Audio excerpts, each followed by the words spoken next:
भैया बात चला मास्टर।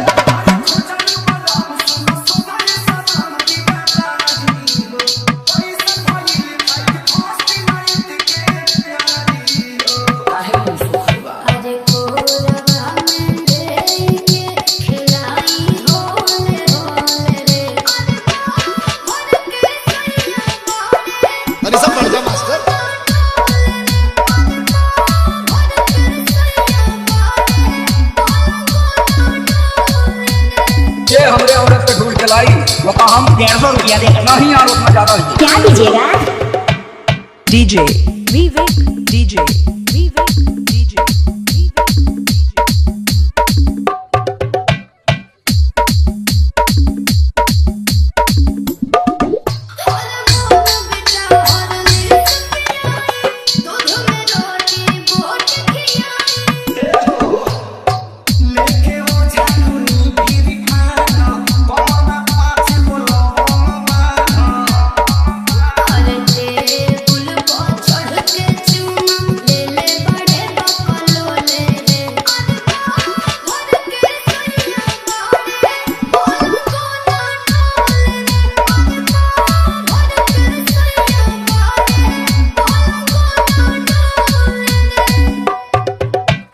डीजे विवेक डीजे विवेक डीजे विवेक डीजे